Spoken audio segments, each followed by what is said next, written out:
కాబట్టి దేవుడుకు ఆయన యొక్క జననము ఈ లోకంలోకి వచ్చినప్పుడు అనేక నామకరణాలు ఆయన యొక్క ప్రేమలో, ఆయన యొక్క కృపలో మనకు బయలుపరచబడుకుంటూ వచ్చాయి.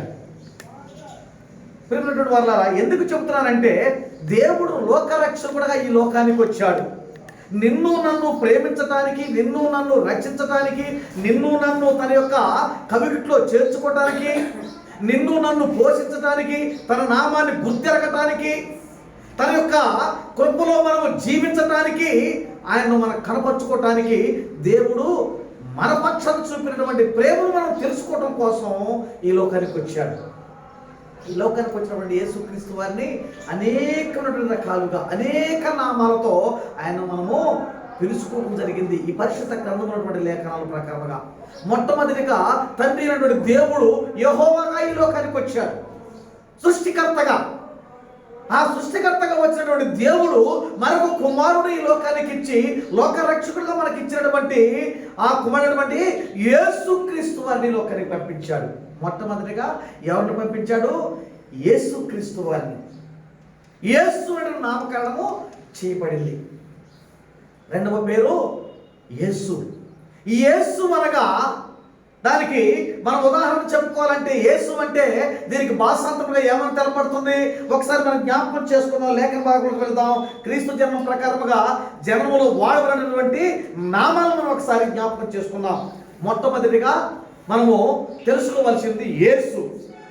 రెండవదిగా ఇమ్మానుయేలుగా వచ్చాడు.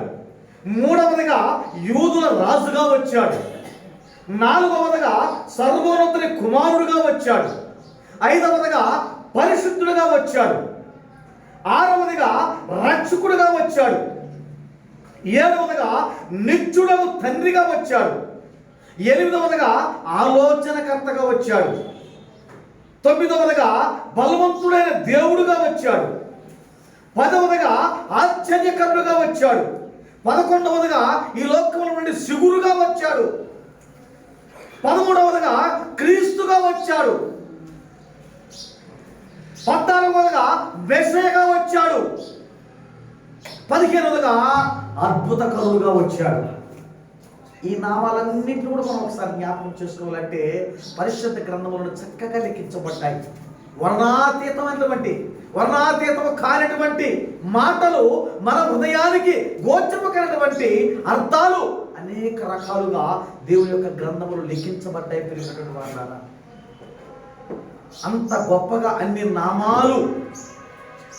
నామాలతో ఈ లోకంలో జన్మించినటువంటి లోకరక్షకుడుగా దేవుడు మన మధ్య ఉండబట్టే నిజముగా మనం సజీవులుగా 365వ రోజుకి క్షేమంగా చేరగలిగాం. ఆయన కృప లేకపోతే, నిజముగా ఆయన నామాల్లో ఉన్నటువంటి ఈ యొక్క ఆ నామాలను గుర్తుంచుకొని మనం ఒకసారి జ్ఞాపకం చేసుకోలేకపోతే దీనికి అర్థం కూడా లేదు. ప్రియమైనటువంటి మన జీవితానికి యేసుగా, ఇమ్మానుయేలుగా. ఇమ్మానుయేలు అంటే ఏంటి? మనకు తోడని అర్థము. యేసు అంటే రక్షకుడని అర్థము. క్రీస్తు అంటే అభిషక్తుడని అర్థము. నిజముగా ఈ యొక్క పరిశుద్ధుడు, లోకరక్షకుడు, సర్వోన్నతుని కుమారుడు, నిత్యుడగు తండ్రి నీకు తోడు లేకపోతే ఈ 365 రోజులు నువ్వు జీవించేవాడివా? నువ్వు ఒకసారి జ్ఞాపకం చేసుకోవాలి. జీవించగలిగేవాడివా? ఈ పాటి ఆరోగ్యం నీకు ఉండగలిగేదా? ఈ పాటి గొప్ప ధన్యత నీవు పొందగలిగేవాడివా? ఈ గొప్ప జీవితాన్ని నువ్వు అనుభవించగలిగేవాడివా? లేదు. ఆయన దయ, ఆయన సంకల్పం, ఆయన ప్రేమ, ఆయన కరుణ, ఆయన కృప, ఆయన యొక్క కనికరము నీ మీద నా మీద లేకపోతే మనము సజీవులముగా ఈరోజు ఈ 365 దినానికి క్షేమముగా ఆయన మందిరంలో చేరేవారం కాదు. ప్రియమైనటువంటి వాళ్ళారా, ఈ నామాలు నేను చెప్పాను. మరి మీ పరిశుద్ధ గ్రంథంలో ఉన్నాయా లేవో మనం కూడా ఒకసారి జ్ఞాపకం చేసుకోవాలి, పరిశీలన చేసుకోవాలి. పరిశీలన చేసుకోవాల్సిన అవసరం కూడా ఎంతైనా ఉన్నది. మనం ఒకసారి జ్ఞాపకం చేసుకుందాం. తండ్రి అయిన దేవుడు పరిశుద్ధ గ్రంథంలోనే కొత్త నిబంధనలు యేసుక్రీస్తు వారు జన్మించిన తర్వాత ఆయనకు పెట్టబడినటువంటి పేర్లన్నీ కూడా కొత్త నిబంధనలోనే నేను చూపించగలుగుతాను. మొట్టమొదటిగా యేసు అనేటువంటి నామకరణం ఒకసారి మనం జ్ఞాపకం చేసుకుందాం. యేసు అని పేరు ఎలా వచ్చిందో ఒకసారి మనం జ్ఞాపకం చేసుకుందారండి. మత్తయి సువార్త మొదటి అధ్యాయంలో మనం ఒకసారి చూసుకుందాం. ఈ పేరును ఎలా ఉచ్చరించబడిందో, ఎలా మనకు తెలియపరిచాడో ఒకసారి జ్ఞాపకం చేసుకున్నాం. మొదటి అధ్యాయము మత్తయి సువార్త మొదటి అధ్యాయము 21వ వచనం చూడండి. ఆమె యొక్క కుమారుని కనును తన ప్రజల వారి పాపముల నుండి ఆయనే రక్షించును గనుక ఆయనకు యేసు అను పేరు పెట్టుదువనెను. ఇక్కడ ఎక్కడొచ్చిందండి పేరు? మరియ గర్భవతి అయినప్పుడు దేవుడు తన నామాన్ని, తన పేరును కనపరుచుకోవడం కోసం కన్య గర్భాన జన్మించబోతున్నప్పుడు ఈ పేరును మనకు తెలియపరచడం జరిగింది. అంతకుముందు తెలియపరిచారండి మాటలు? లేదు. ఒక దేవదూత, దేవుడు పంపించిన దేవదూత కన్యమర్య దగ్గరకు వచ్చి ఈ పేరును మనకు ఉచ్చరించడం జరిగింది, తెలియపరచడం జరిగింది. కాబట్టి ఆయనకు యేసు అని పేరు పెట్టుదవనెను. ప్రార్థన చేసుకున్న యొక్క మాటను బట్టి పరిశుద్ధమైన తండ్రి, కృప కలిగిన దేవుడా, జీవాధిపతి, జీవం కలిగిన మా యేసు ప్రభువా, నీ పరిశుద్ధ నామానికి వందనాలు స్తోత్రాలు చెల్లిపిస్తున్నాను.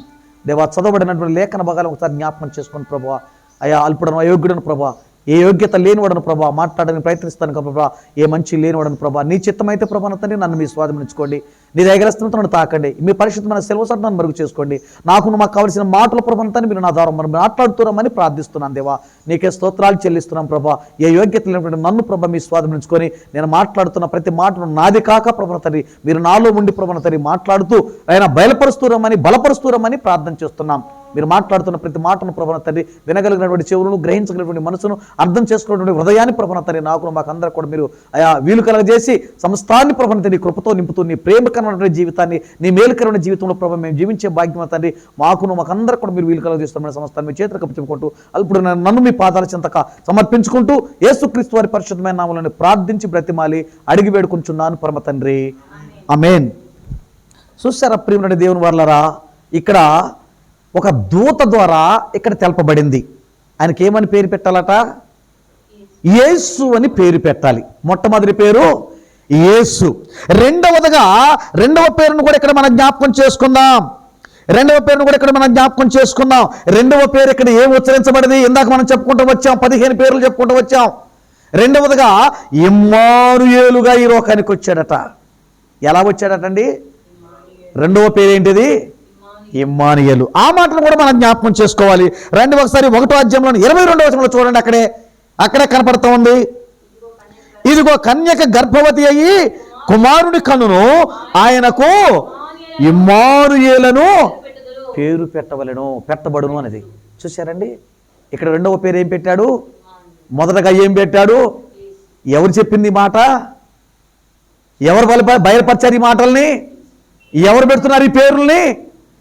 తండ్రి అయినటువంటి దేవుడు కుమారుడికి ఈ నామాలు తెలియజేస్తూ ఉన్నాడు, బయలుపరుస్తున్నాడు మనకు తెలియజేయటం కోసం.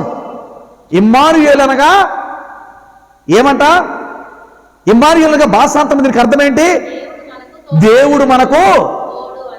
ఇది చాలా ముఖ్యమైనటువంటి పదం అండి. ఆయన తోడు ఈ 365 రోజులు మనకు లేకపోతే, ఆ యేసు క్రీస్తు వారుగా ఈ లోకానికి వచ్చి ఇమ్మానుయేలుగా మనకు తోడుగా లేకపోతే మనం జీవించగలిగే వాళ్ళమా? ఇది మనం జ్ఞాపకం చేసుకోవాలి. ఇది నా ముఖ్య ప్రశ్న కూడా ఇదని. ఆయన తోడు ఉండబట్టే ఈ రోజుకు మనము చివరి పునరుత్థాన దినములో చివరి రోజుగా దేవుడు మనకిచ్చినటువంటి కృపాకాలములోకి మనము ప్రవేశించగలిగాం. ఇమ్మానుయేలుగా వచ్చాడటండి, నీకు తోడుగా ఉండటానికి వచ్చాడటండి దేవుడు. ఈ మాట మనం జ్ఞాపకం చేసుకోవాలి ప్రియమైనటువంటి. మన జీవితంలో దేవుడు, నువ్వు ఒక దేవుని బిడ్డగా, దేవుని కుమారుడుగా ఆయన రక్షణానుభవంలోకి వచ్చావు కాబట్టి నీవు ప్రతి ఒక్క మాటను, ఈ భాషాంతరంలో తెలబడిన ప్రతి ఒక్క పేరును మన హృదయంలో భద్రపరచుకోవడానికి ఎంతైనా అవసరం ఉన్నది. మొట్టమొదటిగా యేసుగా వచ్చాడు, రెండవదిగా ఇమ్మానుయేలుగా వచ్చాడు, మూడవది కూడా మనం ఒకసారి జ్ఞాపకం చేసుకుందాం. మూడవది ఏంటంటే యూదుల రాజుగా వచ్చాడటండి. ఎలా వచ్చాడు? యూదుల రాజుగా వచ్చాడు. యూదులు రాజుగా వచ్చాడని చెప్పి ఎక్కడ తెలియజేస్తా ఉంది? ఒకసారి 2వ అధ్యాయం వరకు రండి. అదే మత్తయి సువార్తలో 2వ అధ్యాయం వరకు రండి. ఇక్కడ కూడా ఒక పేరు పెట్టాడు. ఒక్క అధ్యాయంలోనే 2 పేర్లు పెట్టాడు. 2వ అధ్యాయంలోకి వచ్చేసరికి మరేం పేరు పెడుతున్నారు ఒకసారి చూడండి. 2వ అధ్యాయము 2వ వచనాన్ని చూడండి ఒకసారి. యూదుల రాజుగా పుట్టినవాడు ఎక్కడున్నాడు? ఎవరటేనా? ఎక్కడున్నాడట? ప్రశ్నిస్తున్నాడు. ఎవరు ప్రశ్నిస్తున్నాడు? ఎంత గొప్ప దేవుడుగా, ఎంత గొప్ప రాజుగా ఈ లోకానికి వచ్చాడంట, ఎవడు ఇక్కడ జన్మించింది, వాడు ఎక్కడ ఉన్నాడని చెప్పి ప్రశ్న వేస్తున్నాడట. ఎవరండేనా? ఆ దేశాన్ని పరిపాలిస్తున్నటువంటి రాజు. ఆయనే రాజుగా, నేనే రాజుగా ఉంటే నాకంటే రాజు ఎవడయ్యా అని చెప్పి ప్రశ్నిస్తున్న సమయంలో ఇక్కడ ఏం పేరు పెట్టబడదండి? యూదుల రాజుగా. యూదుల రాజుగా పేరు పెట్టారటండి. ఎంత గొప్ప నామకరణం ఇది! యూదులకే రాజు, నేనే రాజునైతే నాకంటే రాజు ఎవడయ్యా అని చెప్పినవాడు ప్రశ్నిస్తున్న సమయంలో వాడు హృదయంలో బయలుపరచడానికి యూదుల రాజుగా పేరు పెట్టబడ్డాడటండి. ఎంత గొప్ప నామం అండి ఇది! ఇప్పటికి ఎన్ని పేర్లు పెట్టారు దేవునికి? 3 పేర్లు పెట్టారు. 4వ పేరు కూడా మనం ఒకసారి జ్ఞాపకం చేసుకుందాం. 4వ పేరు కూడా సర్వోన్నతుని కుమారుడటండి. 4వ పేరు ఏంటిది?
సర్వోన్నతుని కుమారుడుగా వచ్చాడు. ఇక 5వది ఉందండి. 5వ పేరు ఉంది. 5వ పేరు ఏంటంటే పరిశుద్ధుడు. ఒకసారి మనం జ్ఞాపకం చేసుకోవాలి. పరిశుద్ధుడు, పరిశుద్ధుడుగా ఈ లోకానికి నీ కోసం వచ్చాడు. పవిత్రమైన వాడుగా వచ్చాడు. తన పరిశుద్ధుడు నీకు తెలియపరచడం కోసం వచ్చాడు. తన యొక్క పరిశుద్ధతను నువ్వు అంగీకరించడానికి నీ ముందుగా ఈ లోక రక్షకుడుగా వచ్చాడు. తన యొక్క పరిశుద్ధమైన నామాన్ని నీకు అనుగ్రహించడానికి, తన యొక్క పరిశుద్ధమైన కృపను నీకు కావిలిగా ఉంచడానికి, నీకు తోడుగా ఉంచడానికి వచ్చాడు. ఆ యొక్క పేరును కూడా మనం ఒకసారి జ్ఞాపకం చేసుకుందాం. ఎలా వచ్చాడండి? ఇంకో పేరు, 5వ పేరు ఏంటిది? పరిశుద్ధుడు. ఈ పరిశుద్ధుల పేరు కూడా ఎక్కడ పెట్టబడదో మనం ఒకసారి జ్ఞాపకం చేసుకుందాం. అదే అధ్యాయంలోని 35వ వచనానికి రండి, ఒకసారి మనం జ్ఞానం చేసుకుందాం. 35వ వచనంలోని దూత పరిశుద్ధాత్మ నీ మీదకి వచ్చును, సర్వోన్నతుని శక్తి నిన్ను కమ్ముకొనును, కనుక పుట్టబోవు శిశువు పరిశుద్ధుడై దేవుని కుమారుడు అనబడును. ఎంత చక్కగా నీకు ఈ నామాలు తెలియజేస్తున్నాడు దేవుడు. ఇన్ని నామాలతో వచ్చాడటండి. మనకుంటే ఒక పేరు ఉంటుంది, 2 పేర్లు ఉంటాయి, లేకపోతే 3వ పేరు కూడా నిక్ నేమ్ ఉంటుంది. అంతే కదా? అంతకంటే గొప్పగా ఎక్కువ ఎన్ని పేర్లు ఉంటాయి? ఉండగలిగితే 5 పేర్లు, 1, 2 లేక 3. ఇక అంతకంటే ఎక్కువ పేర్లు ఉంటాయి ఈ లోకంలో. ఏ మనుషుడికైనా, ఈ లోకంలో ఏ దేవతకైనా ఉంటాయా? మనం పరిశీలన చేస్తే ఎవరికి ఉండవు. కానీ మన దేవుడు మనకు తెలిసిన విధముగా, నాకు తెలిసిన మా ప్రకారమే 15 నామాలుగా 15 పేర్లు మన దేవుడైనటువంటి యేసు ప్రభు వారికి, కుమారుడైనటువంటి యేసుక్రీస్తు వారికి తండ్రి దేవుడు పెట్టినటువంటి నామాలు ఇవి. ఇది కేవలం నూతన నిబంధనలోనే తెలియపరచబడినటువంటి పేర్లండి ఇవి. ఇంకా పాత నిబంధనలు కూడా ఇంకా చాలా పేర్లు ఉన్నాయి. ఈ నూతన నిబంధనలోకి వచ్చిన తర్వాత యేసుక్రీస్తు వారిని ఈ లోకానికి పరిచయం చేసిన తర్వాత తండ్రి అయిన దేవుడు పెట్టినటువంటి నామాలు ఇవి. ఎన్నోదండి ఇప్పుడు మనం చెప్పుకుంది? ఐదో పేరు ఏంటిది? పరిశుద్ధుడిగా వచ్చాడటండి. ఆరో పేరు కూడా మనం ఒకసారి జ్ఞాపకం చేసుకుందాం. ఆరో పేరు ఏంటంటే రక్షకుడుగా వచ్చాడటండి. ఆరో పేరు రక్షకుడుగా వచ్చాడు. ఈ రక్షకుడుగా ఎలా పిలువబడ్డాడో, ఎవరు పెట్టారో, ఏ సందర్భంలో వచ్చిందో దీన్ని కూడా మనం ఒకసారి జ్ఞాపకం చేసుకుందాం. అదే లోకా సువార్తలోని 2వ అధ్యాయము 11వ వచనంలో ఒకసారి జ్ఞానం చేసుకుందాం. దావీదు పట్టణమందు నేడు రక్షకుడు మీ కొరకు పుట్టి ఉన్నాడు, ఈయన ప్రభు అయిన క్రీస్తు. ఎక్కడెవరు పెట్టారండి పేరు? ఎవరు పెట్టి పేరు? ఇది మనం పెట్టుకున్న పేరా? ఇది కాదు. తండ్రి అయినటువంటి దేవుడు దూతకు ఆజ్ఞాపిస్తే వచ్చి ఈ లోకములో బయలుపరిచినటువంటి పేరు ఇది. ఏం పేరు ఇది? లోకరక్షకుడు అటండి. నీ కోసం నా కోసం కాదండి. నిన్ను నన్ను ప్రేమించడానికి, నిన్ను నన్ను పోషించడానికి, నిన్ను నన్ను కాపాడటానికి, నిన్ను నన్ను తన కవికుట్లో చేర్చుకోవడానికి మాత్రమే రాలేదు. సర్వమును ఎరిగినటువంటి దేవుడు సర్వలోకానికి రక్షకుడుగా వచ్చాడటండి. ఎలా వచ్చాడటండి? ఏమని చెప్పాడు ఇక్కడ? బోధించారు దేవదూత ఎక్కడ బోధించింది? రక్షకుడుగా వచ్చాడటండి. ఇది ఎన్నో పేరు? ఆరో పేరు. ఇంకా ఇంకొక పేరుని జ్ఞాపకం చేసుకుందాం. ఇది మనం పలికినటువంటి మాటలు కాదు, పరిశుద్ధ లేఖనాలను చూపిస్తా ఉన్నాను ప్రియమైనటువంటి వాళ్ళారా. ఆరవ పేరుగా ఏమంటుంది? ఆరో పేరు చెప్పుకున్నాం కదా, రక్షకుడు అని చెప్పుకున్నాను. ఆరో పేరు. 7వ పేరు ఒకసారి జ్ఞాపకం చేసుకుందాం.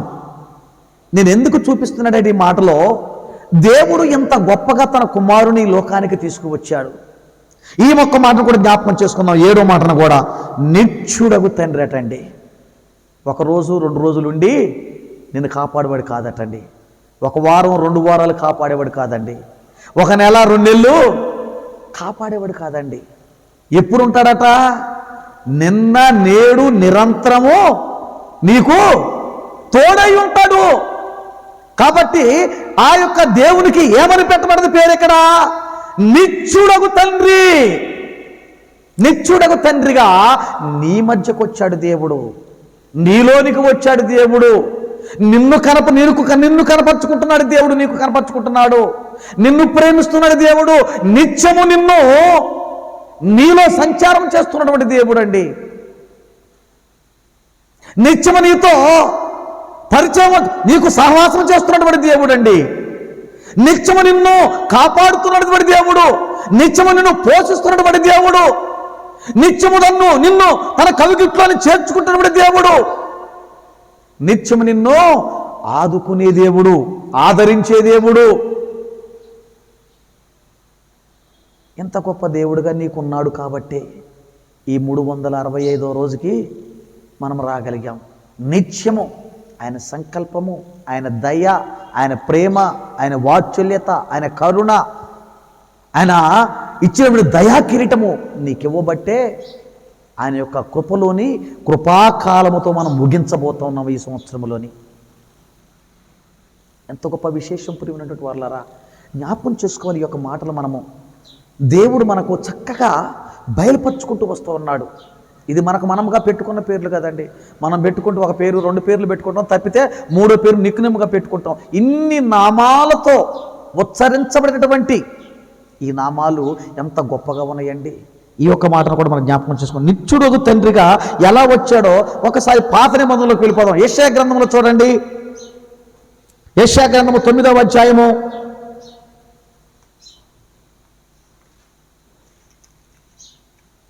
9వ అధ్యాయంలో ఒకసారి మనం జ్ఞాపకం చేసుకుందాం.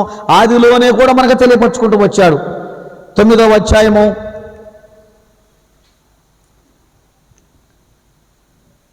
6వ వచనాన్ని ఒకసారి మనం ధ్యానం చేసుకుందాం. ఏలయనగా మనకు శిశువు పుట్టెను, మనకు కుమారుడు అనుగ్రహించబడెను, ఆయన భుజముల మీద రాజ్యభారముండును. ఆశ్చర్యకరుడు, ఆలోచనకర్త, బలవంతుడైన దేవుడు, నిత్యుడగు తండ్రి, సమాధానకర్తయగు అధిపతి అని అతనికి పేరు పెట్టబడును. ఇక్కడ ఎన్ని పేర్లు వచ్చినాయండి? ఒక్క వచనంలోనే, ఒక్క అధ్యాయంలోనే భక్తులైన యెషయా గారు మనకు తెలియజేసుకుంటూ వచ్చాడు. 15 పేర్లలో ఇక్కడికి 7వ దానికి వచ్చిన తర్వాత అనేక నామాలు వచ్చాయి. ఇక్కడ ఎన్ని పేర్లు వచ్చాయి? ఇక్కడ ఒకసారి మనం జ్ఞాపకం చేసుకుందాం. ఆశ్చర్యకరుడంట, ఇంకొకటి ఆలోచనకర్త, బలవంతుడైన దేవుడు, ఇంకా నిత్యుడగు తండ్రి, ఇంకా సమాధానకర్తయగు అధిపతి అని అతనికి పేరు పెట్టబడెను. అంటే ఇక్కడ ఎన్ని వచ్చినాయి ఒకసారి మనం చూడండి.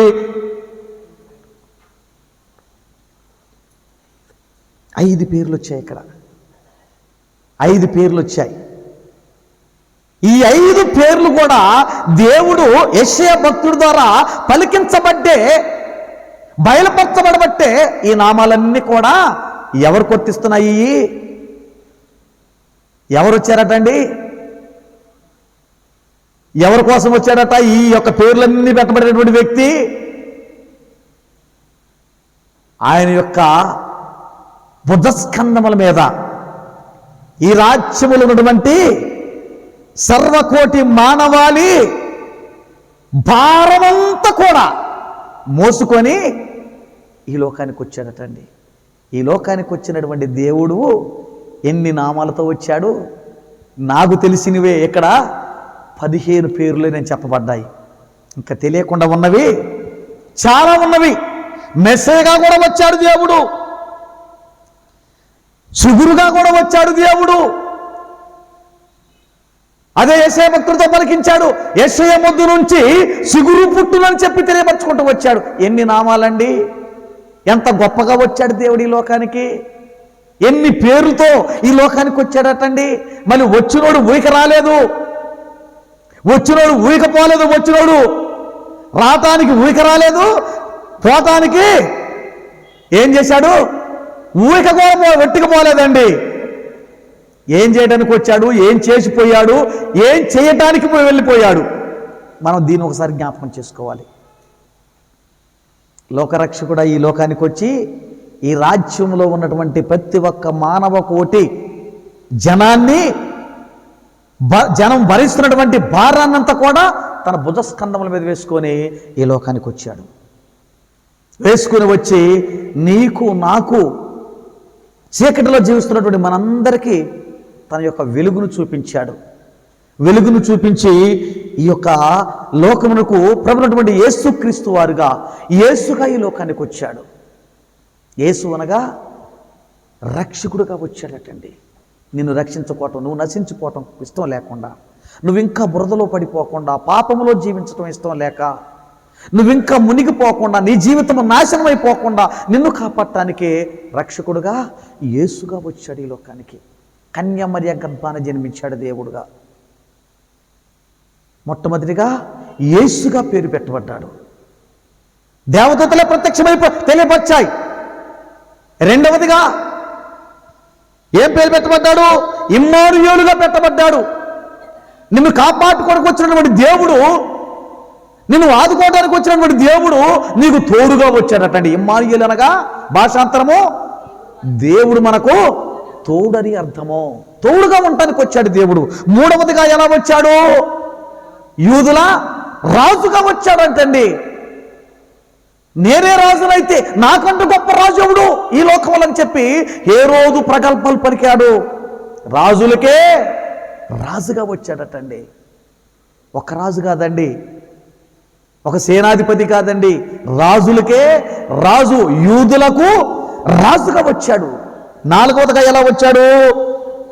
సర్వోన్నతుని కుమారుడుగా వచ్చాడు. దేవుడు అనుగ్రహించినటువంటి ముత్యముగా కడగబడినటువంటి వజ్రముగా ఈ లోకానికి వచ్చాడు దేవుడు. అమూల్యమైనటువంటి పగలము కలిగినటువంటి,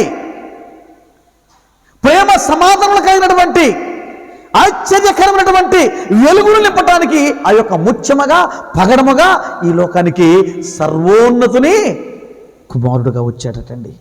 ఇక నాలుగోది చూసుకుంటే ఎలా ఉన్నదటండి, ఎలా వచ్చాడటండి? నాలుగోది చూసుకుంటే నాలుగోది ఏంటి? నాలుగోది సర్వోన్నతుని కుమారుడుగా వచ్చాడు. ఐదోది ఎలా ఉంది? ఈ మాట మనం జ్ఞాపకం చేసుకోవాలి. ఇది మన హృదయంలో తప్పకుండా పగిలపరుచుకోవాలి. ఎందుకంటే వేవేల దూతలే నిత్యము ఆయన యొక్క సింహాసనం చుట్టూ తిరిగి 24 పెద్దలతో కూడినటువంటి దూతల సమూహముతో కూడినటువంటి ఆ యొక్క సింహాసనం ఎదుట ఎలా కొనియాడుతున్నారటండి? పరిశుద్ధుడు పరిశుద్ధుడు పరిశుద్ధుడు పరిశుద్ధుడు అని చెప్పి నిత్యము కొనియాడుతున్నారటండి. మనం నిన్నున్న ఎంతమంది పోగొడుకుంటారు? మనం కూడా జ్ఞాపకం చేసుకోవాలి. మన ముందు సంతోషంగా ఎంతో హ్యాపీగా మాట్లాడతారు. మనం గేటు దాటితే అబ్బో వాడు చరిత్ర, వాడి జీవితము, వాడి యొక్క స్థితిగతులు ఎలాంటియో వెంటనే మనకు గుర్తొచ్చేస్తాయండి, వెంటనే గుర్తొచ్చేస్తాయి. కానీ దేవుని మాత్రం నిత్యము తండ్రి అయినటువంటి దేవుని కుమారుడు యేసుక్రీస్తు వారిని సింహాసనం ఎదుట 24 పెద్దలతో కూడి ఆ యొక్క వేవేల దూతల సమూహముతో కూడినటువంటి ఆ సమూహం అంతా కూడా ఎలా స్తుతిస్తున్నాయి? పరిశుద్ధుడు పరిశుద్ధుడు పరిశుద్ధుడు పరిశుద్ధుడు నిత్యము కొనియాడబడుతున్నట్టండి. ఎంత గొప్ప దేవుడిగా మనకు వచ్చాడు ప్రియమైనటువంటి వాళ్ళారా. ఈ లోకానికి ఎంత గొప్ప రక్షకుడిగా మనకు వస్తే మనం ఎందుకు గ్రహించలేకపోతున్నాం? ఎందుకు మనం వినికిడిలో పెట్టుకోలేకపోతున్నాం? ఎందుకు మనము ఆయన యొక్క ఆజ్ఞాంశ ప్రకారముగా జీవించలేకపోతున్నాం? నీకు ఎంతో కొంత ఆయన దయ చూపించకపోతే ఈ 365 రోజులు నువ్వు బ్రతికేవాడివి కాదు. కొంచెమైనటువంటి ప్రేమ నీపై ఉండబట్టే నువ్వు ఇంకా నా మార్గమును తెలుసుకుంటావేమో, ఇంకా నువ్వు నన్ను గ్రహిస్తావేమో, ఇంకా నువ్వు నన్ను పరీక్షిస్తావేమో, ఇంకా నువ్వు నన్ను జ్ఞాపకం చేసుకుంటావేమో, ఇంకా నువ్వు నన్ను నిత్యము నీ హృదయంలో పదిలపరుచుకొని నా యొక్క పాదాల చింత సాగిల పడతావని చెప్పి నీ కోసం వేయించేస్తా ఉన్నాడు ప్రియమైనటువంటి వాళ్ళారా. ఆ యొక్క దయ, ఆ కరుణ, ఆ ప్రేమ, ఆ యొక్క వాత్సల్యత, ఆ యొక్క సంకల్పం లేకపోతే రాకడ ఎప్పుడో రెండో రాకడ వచ్చేది. నువ్వు నేను కూడా ఆనాడు జల ప్రయాణంలో ఎలా అయితే మునిగిపోయారో అలాగనే మనము కూడా మునిగిపోయేవారిమే. అలా మునిగిపోకూడదు. ఏ ఒక్క ఆత్మ కూడా నశించకూడదు. ఏ ఒక్క మానవుడు కూడా ఈ లోకములో పాపముతో పతనమైపోకూడదు. నా మార్గమును తెలుసుకోవాలి, నా సత్యాన్ని ఎరగాలి, నన్ను గ్రహించాలి. నేను రక్షకుణ్ణి, నేను పరిశుద్ధుణ్ణి, సర్వోన్నతుని కుమారుణ్ణి, ఇమ్మానుయేలుగా, పరిశుద్ధుడుగా, యేసుక్రీస్తు వారిగా, న్యాయాధిపతిగా, ఇంకా ఏమంటాడు?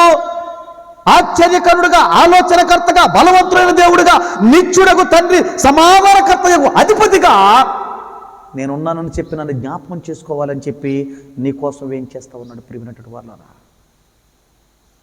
ఇన్ని పేర్లతో పెట్టబడి ఆ దేవుడిని నువ్వు గ్రహిస్తూ ఉన్నావా? నువ్వు జ్ఞాపకం చేసుకో. నువ్వేదో కొంచెం విశ్వాసంతో నీ పెదవులపైన ప్రార్థించి ప్రభువా ప్రభు అని ప్రార్థన చేస్తానవనేమో, జ్ఞాపకం చేసుకుంటావనేమో, కానీ నీ హృదయం ఆయనకి చాలా దూరముగా ఉన్నదని చెప్పి లేఖనాలు అనేక పర్యాలు తెలియజేస్తున్నారు ప్రియమైనటువంటి వాళ్ళారా.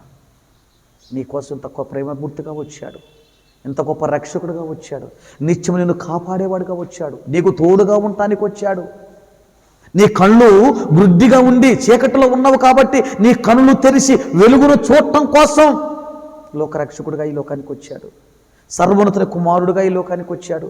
ఇన్ని నామాలతో దేవుని యొక్క కుమారుడుగా ఈ లోకానికి వచ్చి నిన్ను, నన్ను, నీ జీవితాన్ని, నా జీవితాన్ని ఒక సార్థకార్థం చేయటానికి, ఒక దిక్సూచి చూపటానికి, చక్కని మార్గమును చూపటానికి నీ కోసం నా కోసం వచ్చే ప్రాణం పెట్టే అంత స్థితికి దిగజారిపోయి చేస్తుంది. ఎవరు పడగలుగుతారు? ఎవరు ఇవ్వగలుగుతారు? నీ కోసం, నా కోసం అమూల్యమైన ప్రాణాన్ని పెట్టగలిగినటువంటి దేవుడు ఎంత గొప్ప దేవుడుగా నీ కోసం, నా కోసం వచ్చాడో నువ్వు జ్ఞాపకం చేసుకుంటావా? నీవు సజీవుడిగా ఉండగానే, మనం ఇంకా బ్రతికుండగానే మన కోసం కడవలసిలో తీర్పును పొందాడు దేవుడు. లోక రక్షకుడిగా వచ్చినటువంటి దేవుడు కడవలసిలో తీర్పును పొంది సమాధి చేయబడి తిరిగి మూడవ దినమున లేచి తండ్రి కుడిపార్శ్వమునకు ఆరోహణమై ఆ యొక్క సింహాసనం ఎదుట ధవలవర్ణుడుగా, రక్తవర్ణుడుగా, పరిపూర్ణుడుగా, పరిశుద్ధుడుగా, నిత్యుడకు తండ్రిగా నీకు నాకు ఒక స్థలము సిద్ధపడి చేయడం కోసం ఆ యొక్క సర్వలోకములో పరలోకములోని నిన్ను నన్ను జ్ఞాపకం చేసుకోవటానికి, నీ పేరు నా పేరు జీవగ్రంథములు లిఖించుకోవటానికి కోసం నిన్ను పరిశుద్ధుడిగా, నేను పరిశుద్ధుడు కనుక నువ్వు కూడా పరిశుద్ధుడిగా ఉండాలని చెప్పి నిన్ను తలంచి ఇన్ని నామాలతో ఈ లోకానికి వచ్చినప్పుడు దేవుణ్ణి నువ్వు ఎందుకు జ్ఞాపకం చేసుకోలేకపోతున్నావు? ప్రేమైనటువంటి వాళ్ళారా, ఇన్ని పేర్లతో రక్షకుడిగా మనకు పంచాడు దేవుడు. ఇన్ని నామాలతో ఈ లోకానికి వచ్చినటువంటి దేవుణ్ణి మనం ఒకసారి జ్ఞాపకం చేసుకుందామా? ఇన్ని నామాలతో రక్షకుడిగా వచ్చాడు, నీకు తోడుగా ఉంటూ వచ్చాడు దేవుడు. ఈ 365 రోజులు నిన్ను ప్రేమించుకుంటూ వచ్చాడు, కాపాడుకుంటూ వచ్చాడు, కనికరించుకుంటూ వచ్చాడు. నువ్వు ప్రార్థించకపోయినా నిన్ను మందలించుకుంటూ వచ్చాడు దేవుడు, పలకరించుకుంటూ వచ్చాడు దేవుడు. నువ్వు సన్నిధికి రాకపోయినా, ఆయన సన్నిధిలో మోకరించకపోయినా నిన్ను ఎంతో ఆయన యొక్క కరుణగలటువంటి హస్తాల కింద దాచుకొని నిన్ను కాపాడుకుంటూ 365 రోజులకు తీసుకొచ్చాడు దేవుడు. ఇంత గొప్ప దేవుడుగా మన మధ్యకు వచ్చాడు, మన ముందుకు వచ్చాడు, మనలో ఉద్భవించాడు. అటువంటి దేవునికి మనం ఏమిచ్చినా రుణం తెచ్చుకోలేము. వెండి బంగారాలు ఇచ్చినా కూడా మనము ఏమిచ్చి కొనలేమండి. ఆయన ప్రేమని ఏమిచ్చినా రుణము తీర్చుకోలేం. ఆయన అడిగిందల్లా కేవలం నీ హృదయాన్ని ఇచ్చాడు. నీ హృదయాన్ని ఇచ్చి ఆయనకు హృదయపూర్వకంగా సాగిలపడదామా? ఆయన చేసిన మీరులన్నింటిని కూడా తలపోసుకొని 365వ రోజుకు వచ్చాం. 53వ పునరుద్ధరణ దినానికి దేవుడు నిన్ను క్షేమంగా తీసుకువచ్చాడంటే ఎంత గొప్ప దేవుడుగా నాకున్నావు కదయ్యా. అందును బట్టే ఈరోజు నేను నీ పాదాల చెంత సాగిలపడటానికి నాకు గొప్ప అవకాశం ఇచ్చావు కదయ్యా అని చెప్పి నువ్వు హృదయపూర్వకంగా ఆయన యొక్క పాదాల చెంత సాగిలపడతావా? చివరికి ఒక మాట జ్ఞాపకం చేసుకుందాం. ఈ దిన వాగ్దానం ఒకసారి మనం జ్ఞాపకం చేసుకుందాం. ద్వితీయోపదేశకాండం ఒకసారి చూడండి. ఈ దిన వాగ్దానం దేవుడు మనకిచ్చాడు బైబిల్ లేఖల ప్రకారముగా, క్యాలెండర్ ప్రకారముగా. ద్వితీయోపదేశకాండము 8వ అధ్యాయము 2వ వచనం చూడండి ఒకసారి.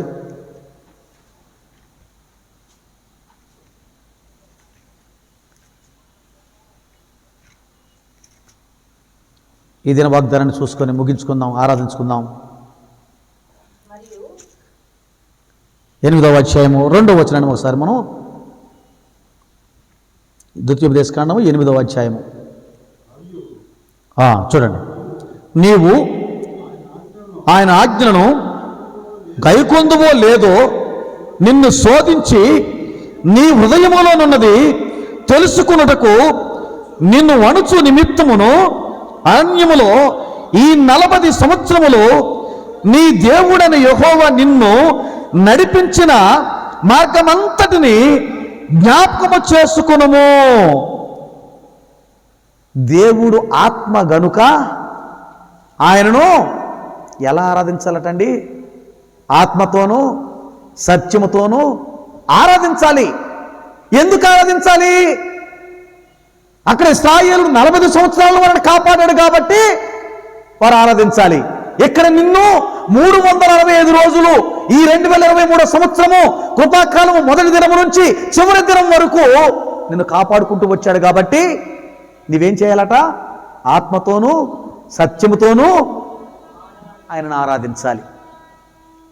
ఈ దిన వాగ్దానం ప్రేమైనటువంటి వారలారా, ఈ వాగ్దానాన్ని దేవుడు నీకు నెరవేర్చుకుంటూ వచ్చాడు కాబట్టి, నేను కాపాడుకుంటూ వచ్చాడు కాబట్టి ఆయన పాదాల చెంత సాగిలపడి హృదయపూర్వకంగా ఆయనకి మనము ఆరాధన చేసుకుందాం. ఆయన చేసినటువంటి మీరులన్నీ కూడా జ్ఞాపకం చేసుకుంటూ ఎన్ని నామాలతో దేవుడు మనకు బయలుపరుచుకుంటూ వచ్చాడు, మనకు తెలియజేసుకుంటూ వచ్చాడు, ఎంత రక్షకుడిగా పరిశుద్ధుడిగా మన మధ్యలో ఉన్నాడో మనం జ్ఞాపకం చేసుకొని హృదయపూర్వకంగా ఆరాధిద్దామా? దేవుడి ఇటు మాటలు దీవించి ఆశీర్వదించి మన వెనుకడిలో ఫలింప చేయునుగాక.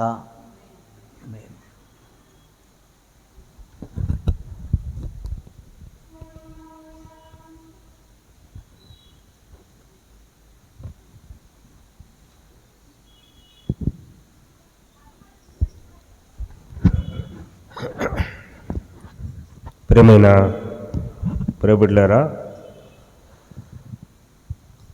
ఆరాధనకు పోయే ముందు మనం ఎన్నో దేవుని గొప్పతనాన్ని, ఆయన నామంలో ఉండే గొప్పతనాన్ని మనం వింటూ వచ్చినాము. సహోదరుడు దాదాపు 15 ప్రభు అయిన యేసుక్రీస్తుకి మన దేవుడికి ఇవ్వబడిన నామం చూస్తూ వచ్చినాం. దేవుడికి ఎన్నో నామాలు, ఆయనకి ఎన్నో విధానమైన పేరు కలిగిన వాడు. ఇంకా సూర్యుడు, వీరుడు, తర్వాత ఎవరు ప్రవేశించలాని తేజస్సు, అలాగా ఎన్నెన్నో ఉంది. అందుకే ఆయన దేవాది దేవుడు. కాబట్టి ముఖ్యంగా ఈ రోజుట్లో సహోదరుడు చెప్పిన వర్తమానంలో ఇమానువేలు అని మనం చూసుకున్నాం. ఇమానువేలు అంటే అర్థము దేవుడు మనకి తోడు. కాబట్టి ఈ 365 సంవత్సరాలు ఆ రోజులో మనకి దేవుడు తోడై ఉన్నాడు. కాబట్టి మన కష్టాల్లో, ఇరుకులో, ఇబ్బందులో, బాధల్లో, కరువులో అన్నిట్లో తోడుగా ఉన్నాడు. ఒకవేళ తోడుగా లేకపోతే మనం ఎప్పుడో గతించిపోయేవాళ్ళమే. కాబట్టి ప్రియులరా, ఈ లోకంలో ఎంతోమంది ఈరోజు నీ చూడలేక గతించిపోయారు. కాబట్టి మనకి దేవుడు ఇమానువేలుగా మనకు తోడుగా ఉండి నడిపించినాడు. కాబట్టి మన ఆయన ఎదుట సాగిలపడి నమస్కరించి ఆయన్ని ఆరాధించాలా, ఆయన్ని పూజించాలా. తర్వాత నిత్యుడోగు తండ్రి. కాబట్టి నిత్యుడోగు తండ్రి నిత్యము నడిపించేవాడు.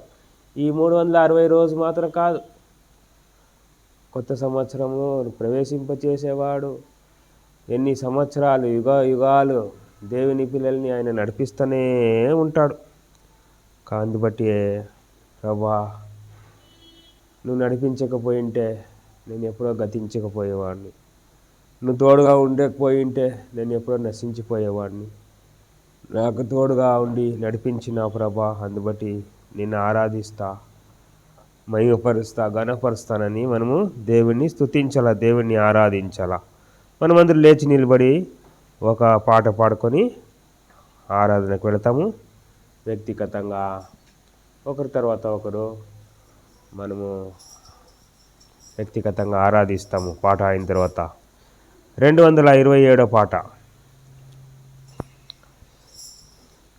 పాత పాట పుస్తకంలో 805, కొత్త పాట పుస్తకంలో 227.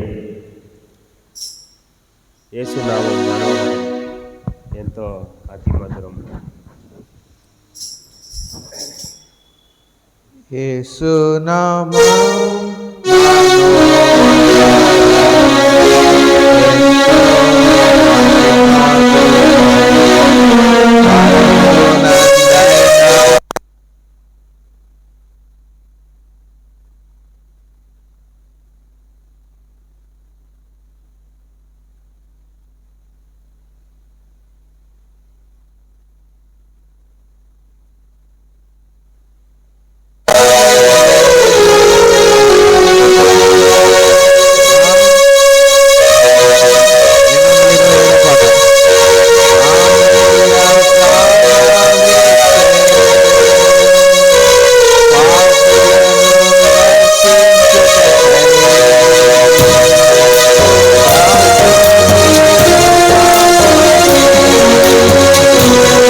వేసేసి కూర్చోండి.